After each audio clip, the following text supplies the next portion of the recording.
Assalamualaikum warahmatullahi wabarakatuh. Nama saya Muhammad Iqbal, NIM saya 2019-10.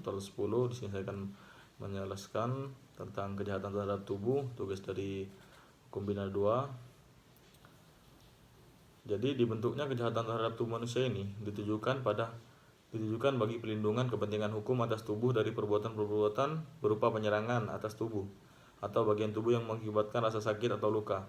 Bahkan karena luka yang sedemikian rupa pada tubuh dapat menimbulkan kematian. Jadi tindak pidana penganiayaan atau mishandling itu diatur dalam bab 20 buku ke-11 buku kedua KUHP, yang dalam bentuknya yang pokok diatur dalam pasal 351 ayat 1 sampai dengan ayat 5 KUHP, dan rumusannya berbunyi sebagai berikut. Yang pertama, penganiayaan dipidana dengan pidana penjara selama-lamanya 2 tahun dan 8 bulan atau dengan pidana denda setinggi-tingginya Rp3, sekarang Rp4.500. Yang kedua, jika perbuatan tersebut menyebabkan luka berat pada tubuh, maka orang yang bersalah dipidana dengan pidana penjara selama-lamanya 5 tahun. Jika perbuatan tersebut menyebabkan kematian, maka orang yang bersalah dipidana dengan penjara selama-lamanya 7 tahun.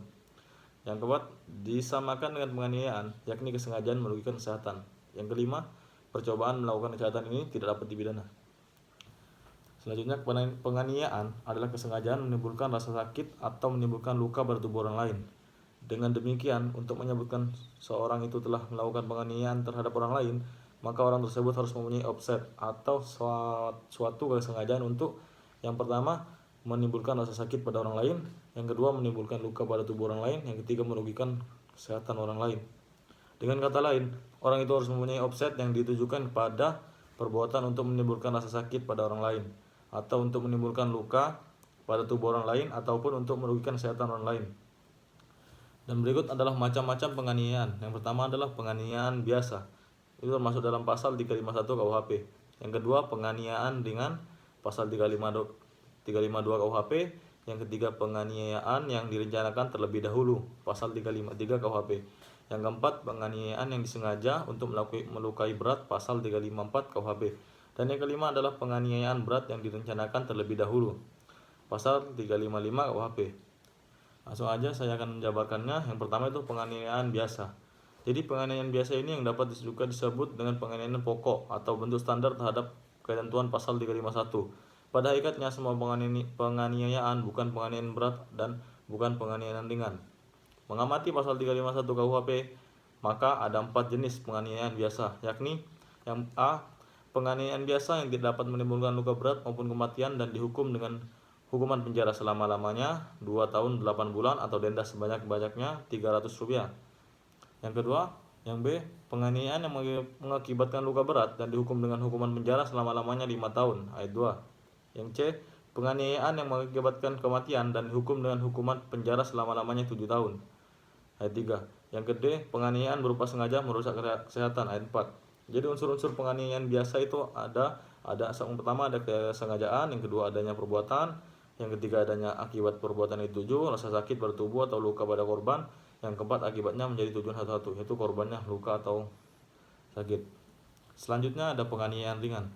Penganiayaan ringan diatur dalam pasal 352 KUHP. Menurut pasal ini, penganiayaan ringan ini ada dan diancam dengan maksimal hukuman penjara 3 bulan atau denda Rp300 apabila tidak masuk dalam rumusan pasal 353 dan 356 dan tidak menyebabkan sakit atau halangan untuk menjalankan jabatan atau pekerjaan. Hukuman ini biasa ditambah dengan sepertiga bagi orang yang melakukan penganiayaan ringan ini terhadap orang yang bekerja padanya atau yang ada di bawah perintahnya. Penganiayaan tersebut dalam pasal 352 ayat 1 KUHP, yaitu suatu penganiayaan yang tidak dapat menjadikan sakit atau menjadikan terhalang untuk melakukan jabatan atau pekerjaan sehari-hari. Yang dimaksud dengan penganiayaan ringan ini adalah yang tidak mengakibatkan sakit atau menyebabkan terhalangnya untuk melakukan aktivitas seperti biasa selanjutnya. Yang kedua, yakni telah direncanakan terlebih dahulu, yang tidak direncanakan terlebih dahulu. Yang ketiga, yang tidak menggunakan benda yang membahayakan nyawa. Yang keempat, yang tidak dilakukannya kepada orang tua, istri, suami, anak, dan lainnya. Selanjutnya ada penganiayaan yang direncanakan terlebih dahulu. Menurut Mr. M.H. Tirta Mijaya mengutarakan arti direncanakan terlebih dahulu, yaitu bahwa ada suatu jangka waktu bertahun betapapun pendek untuk mempertimbangkan dan memikirkan dengan tenang. Untuk perencanaan ini tidak perlu ada tenggang waktu lama antara waktu untuk merencanakan dan waktu melakukan perbuatan penganiayaan berat atau pembunuhan. Sebaliknya, meskipun ada tenggang waktu itu yang tidak begitu pendek, belum tentu dapat dikatakan ada rencana lebih dahulu secara tenang. Ini semua bergantung kepada keadaan konkret dari setiap peristiwa. Menurut pasal 353 KUHP, ada 3 macam penganiayaan berencana, yaitu 1. Penganiayaan berencana yang tidak berakibat luka berat, kematian, dihukum dengan hukuman penjara paling lama 4 tahun. Yang kedua, penganiayaan berencana yang berakibat luka berat, dihukum paling lama 7 tahun. Yang ketiga, penganiayaan berencana yang mengakibatkan kematian, dihukum dengan penjara selama-lamanya 9 tahun. Unsur penganiayaan berencana: pengambilan keputusan untuk berbuat suatu kehendak dilakukan dalam suasana batin yang tenang. Sejak timbulnya kehendak, pengambilan keputusan untuk berbuat sampai dengan pelaksanaan perbuatan ada tenggang waktu yang cukup sehingga dapat digunakan olehnya untuk berpikir risiko apa yang ditanggung, bagaimana cara dengan alat apa, serta bila mana yang tepat untuk melaksanakannya. Yang ketiga, bagaimana cara menghilangkan jejak. Terus, dalam melaksanakan perbuatan yang telah diputuskan dilakukan dengan suasana hati yang tenang. Setelah itu dilanjutkan dengan penganiayaan berat. Penganiayaan berat ini hal ini diatur dalam pasal 354 KUHP yang berbunyi sebagai berikut. Barang siapa sengaja melukai berat orang lain diancam karena melakukan penganiayaan berat dengan pidana penjara paling lama 8 tahun.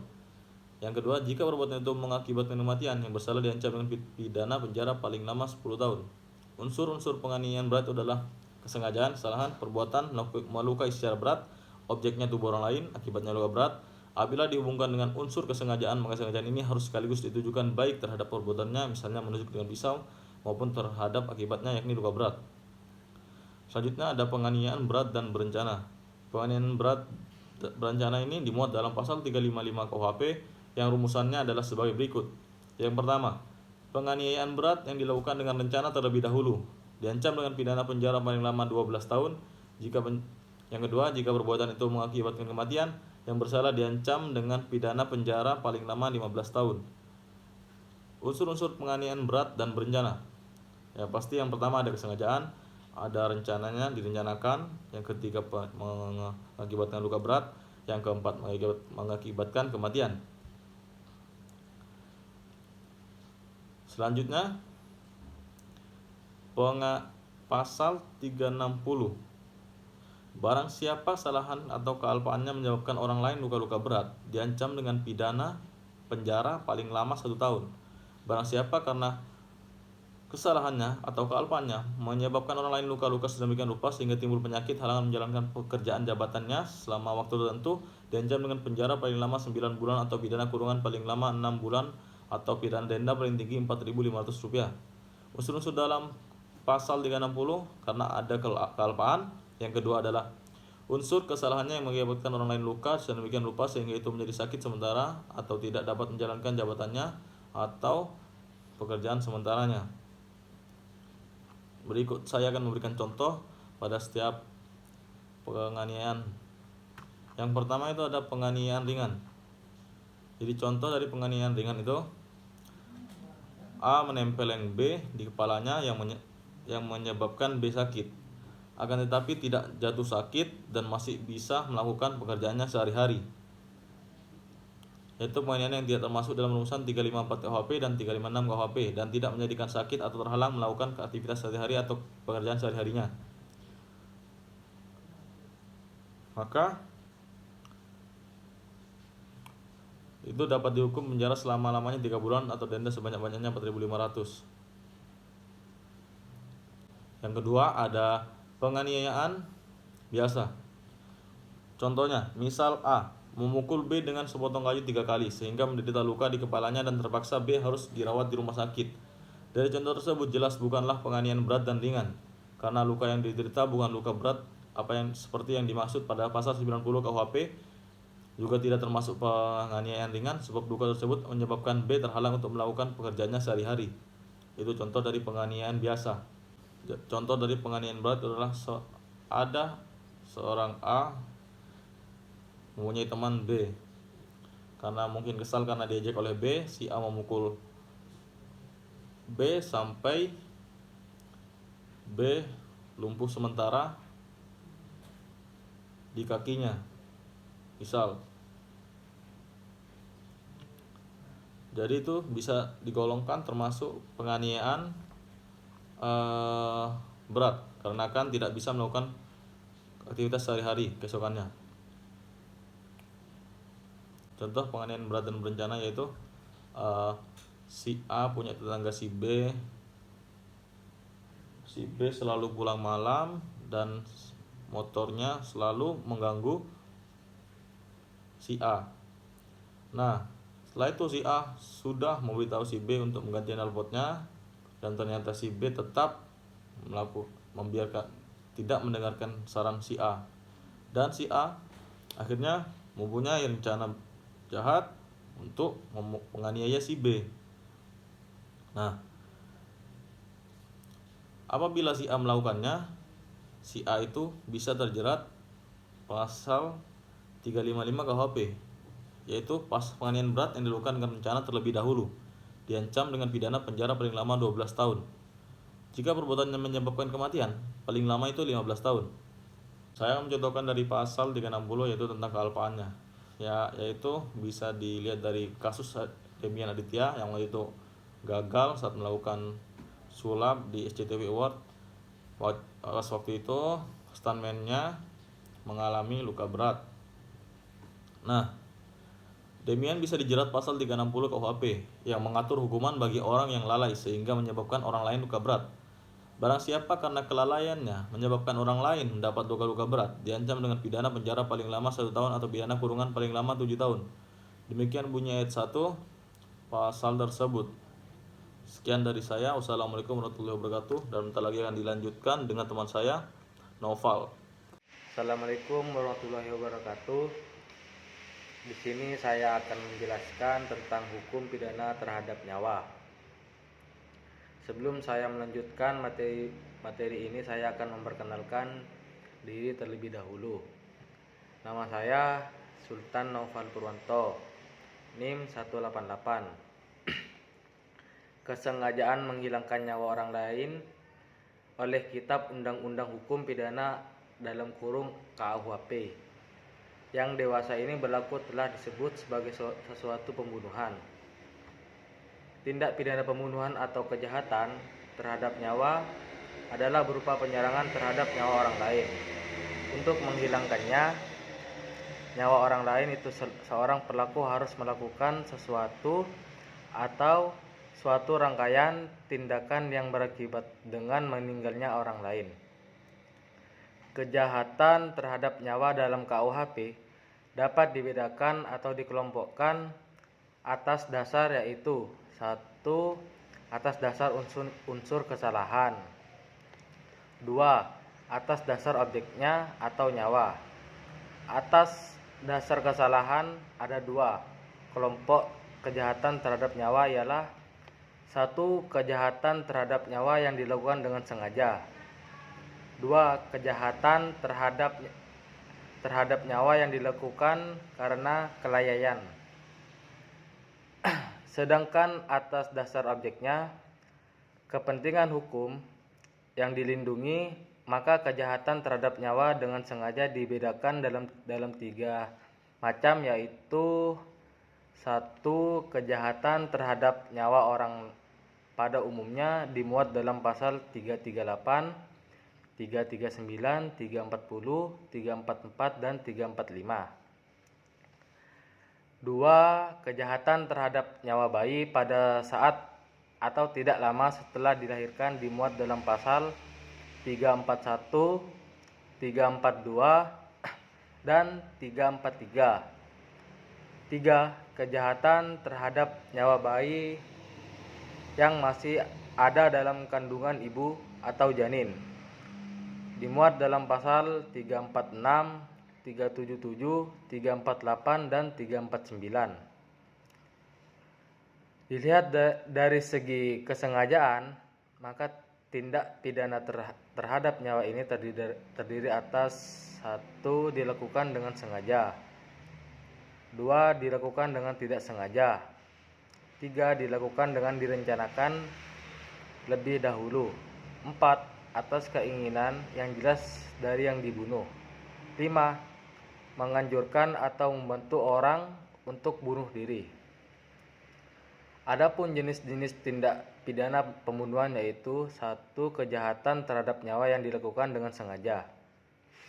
Apabila kita melihat ke dalam KUHP, segera dapat diketahui bahwa pembentuk undang-undang telah bermaksud mengatur yang ditunjukkan terhadap nyawa orang lain dalam buku KUHP yang terdiri dari 13 pasal, yakni dari pasal 338 sampai dengan pasal 350. Kejahatan terhadap nyawa yang dilakukan dengan sengaja disebut atau diberi kualifikasi sebagai pembunuhan yang terdiri dari A. Pembunuhan biasa dalam bentuk pokok. Kejahatan terhadap nyawa yang dilakukan dengan sengaja atau pembunuhan dalam bentuk pokok dimuat dalam pasal 338 KUHP yang dirumusan adalah, adapun rumusan unsur-unsurnya adalah sebagai berikut. 1. Perbuatan hilangnya nyawa. 2. Objeknya yaitu nyawa orang lain. Adapun unsur-unsur tindak pidana dalam pasal 338 KUHP yang dikemukakan oleh Abdul Ayyub Saleh adalah sebagai berikut. 1. Dengan sengaja, meliputi tindaknya dan objeknya, artinya si pembuat atau pelaku mengetahui atau menghendaki adanya orang mati dari perbuatan tersebut. 2. Jika timbulnya akibat hilangnya jiwa orang lain tanpa dengan sengaja atau bukan menjadi tujuan atau bukan bermaksud dan tidak pernah diniatkan, tidaklah dapat dikatakan sebagai pembunuhan. 3. Baik timbulnya akibat maupun perbuatan yang menimbulkannya harus dilakukan dengan sengaja.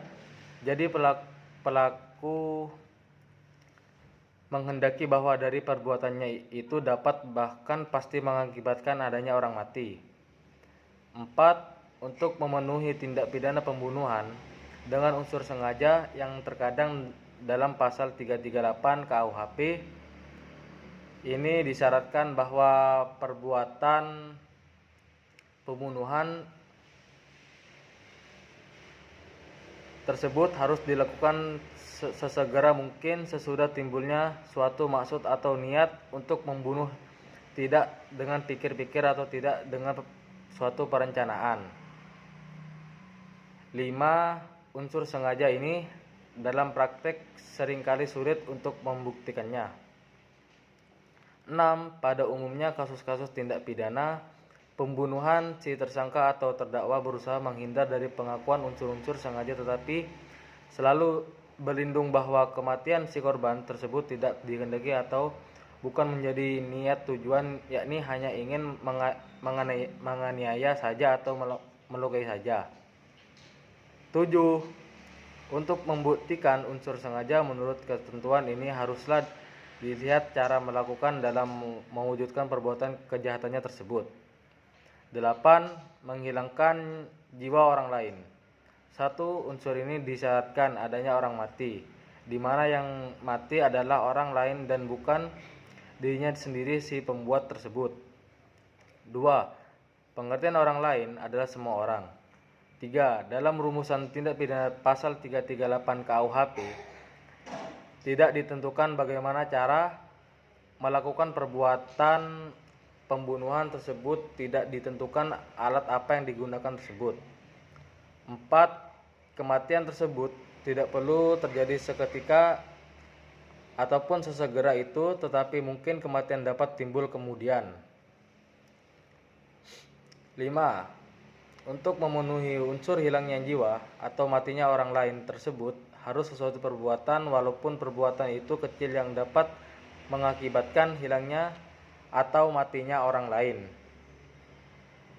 Dalam perbuatan menghilangkan nyawa orang lain terhadap 3 syarat yang harus dipenuhi, yaitu pertama adanya wujud perbuatan, 2 adanya suatu kematian, 3 adanya hubungan sebab dan akibat antara perbuatan dan akibat kematian orang lain. Antara unsur subjektif sengaja dengan wujud-wujud perbuatan menghilangkan nyawa terhadap syarat yang harus juga dibuktikan adalah pelaksanaan perbuatan menghilangnya nyawa orang lain tidak harus lama setelah timbulnya kehendak atau niat untuk menghilangkan nyawa orang lain. Oleh karena itu, apabila terhadap tenggang waktu yang cukup lama sejak timbulnya atau terbentuknya kehendak untuk membunuh dengan pelaksanaannya, di mana dalam tenggang waktu yang cukup lama itu petindak dapat memikirkan tentang berbagai hal, misalnya memikirkan apakah kehendaknya itu akan diwujudkan dalam pelaksanaan ataukah tidak, dengan cara apa kehendak itu akan diwujudkan, maka pembunuhan itu masuk ke dalam pembunuhan berencana, yaitu pasal 340 KUHP, dan bukan lagi pembunuhan biasa.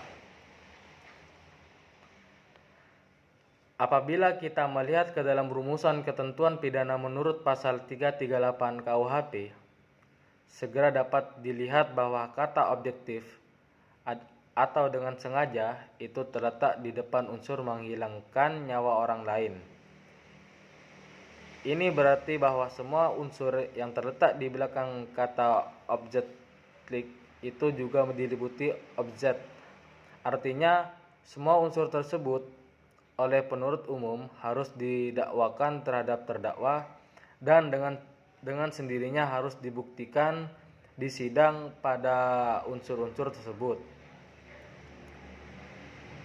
Terdakwa juga telah ditunjukkan pada unsur-unsur tersebut, atau dengan kata lain, penuntut umum harus membuktikan bahwa terdakwa 1. Telah menghendaki atau willens melakukan tindakan yang bersangkutan dan telah mengetahui bahwa tindakannya itu bertujuan menghilangkan nyawa orang lain. 2. Telah menghendaki yang akan dihilangkan itu adalah nyawa orang lain juga. 3. Telah mengetahui bahwa yang hendak ia hilangkan itu ialah nyawa orang lain juga. Unsur dengan sengaja merupakan suatu dikehendaki berdasarkan pandangan bahwa unsur objektif bila dicantumkan dalam rumusan tindak pidana, maka pengertian itu harus diartikan termasuk ke dalam 3 bentuk kesengajaan tersebut. Pandangan ini sesuai dengan praktik hukum yang dianut selama ini. Rumusan pasal 338 KUHP dengan menyebutkan unsur tingkah laku sebagai pembunuhan adalah suatu tindak pidana material. Tindak pidana material adalah suatu tindak pidana yang melarang menimbulkannya akibat tertentu atau akibat yang dilarang. Perbuatan menghilangkan nyawa dirumuskan dalam bentuk aktif dan abstrak. Bentuk aktif artinya mewujudkan perbuatan itu harus dengan gerakan dari sebagian anggota tubuh, tidak boleh diam atau pasif. Disebut abstrak karena perbuatan ini tidak menunjukkan bentuk konkret tertentu. Oleh karena itu, dalam kenyataan secara konkret, perbuatan itu dapat beraneka macam wujudnya seperti menembak, memukul, membacok, dan sebagainya lainnya. 2. Pembunuhan yang diikuti, disertai atau didahului oleh tindak pidana lain. Pembunuhan yang dimaksud adalah sebagaimana yang dirumuskan dalam pasal 339 KUHP, menentukan pembunuhan yang diikuti, disertai atau didahului oleh sesuatu tindak pidana yang dilakukan dengan maksud untuk mempersiapkan atau mempermudah pelaksanaannya, atau untuk menghindarkan diri sendiri maupun peserta lainnya dari pidana dalam hal tertangkap tangan ataupun untuk memastikan penguasaan benda yang diperolehnya secara melawan hukum dengan pidana penjara seumur hidup atau sementara waktu paling lama 20 tahun. Apabila rumusan tersebut dirinci, maka terdiri dari unsur sebagai berikut. 1. Semua unsur pembunuhan atau objektif dan subjektif pada 338 KUHP. 2. Yang diikuti 2 disertai atau 3 didahului oleh tindak pidana lain. 3. Pembunuhan itu dilakukan dengan maksud 1. Untuk mempersiapkan tindak pidana lain. 2. Untuk mempermudah pelaksanaan tindak pidana lain. 3. Dalam hal tertangkap tangan ditunjukkan. A. Untuk menghindari 1. Diri sendiri maupun 2 peserta lainnya dari pidana itu. Kejahatan pasal 339 KUHP. Kejahatan pokoknya adalah pembunuhan suatu bentuk khusus pembunuhan yang diperberat. Dalam pembunuhan yang diperberat ini terjadi 2 macam tindak pidana sekaligus. Ialah 1 adalah pembunuhan biasa dalam bentuk pokok dalam pasal 338 dan yang lain adalah tindak pidana lain atau selainnya pembunuhan.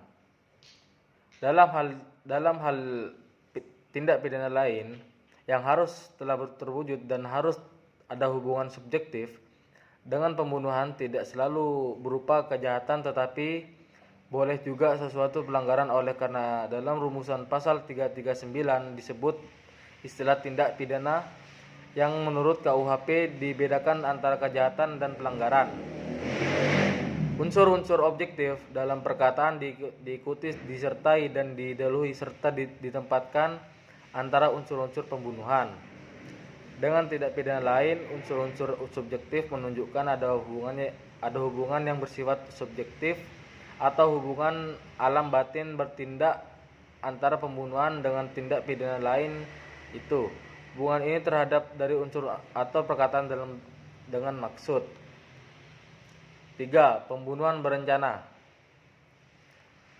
Pembunuhan dengan rencana terlebih dahulu atau disingkat pembunuhan berencana adalah pembunuhan yang paling berat ancaman pidananya dari seluruh bentuk kejahatan terhadap nyawa manusia diatur dalam pasal 340 yang dirumuskan adalah barang siapa dengan sengaja dan dengan rencana terlebih dahulu menghilangkan nyawa orang lain dipidana karena pembunuhan dengan berencana dengan pidana mati atau pidana penjara seumur hidup atau selama waktu tertentu paling lama 20 tahun. Rumusan tersebut di atas terdiri dari unsur-unsur pembunuhan berencana, terdiri dari pembunuhan dalam arti pasal 338 KUHP ditambah dengan adanya unsur rencana terlebih dahulu. Pasal 340 KUHP dirumuskan dengan cara mengulang kembali seluruh unsur dalam pasal 338 kemudian ditambah dengan suatu unsur lagi, yakni dengan rencana terlebih dahulu. Oleh karena dalam pasal 340 mengulang lagi di seluruh unsur-unsur pasal 338, maka pembunuhan berencana dapat dianggap sebagai pembunuhan yang terdiri dari sendiri. Unsur dengan rencana terlebih dahulu pada dasarnya mengandung 3 syarat, yaitu unsur memutuskan kehendak dalam suasana tenang. 2. Tersedia waktu yang cukup sejak timbulnya kehendak sampai dengan pelaksanaan kehendak. 3. Pelaksanaan kehendak perbuatan dalam suasana tenang. Memperhatikan pengertian dan syarat dari unsur direncanakan terlebih dahulu di atas tanpa proses terbentuknya direncanakan terlebih dahulu atau berencana. Ya, demi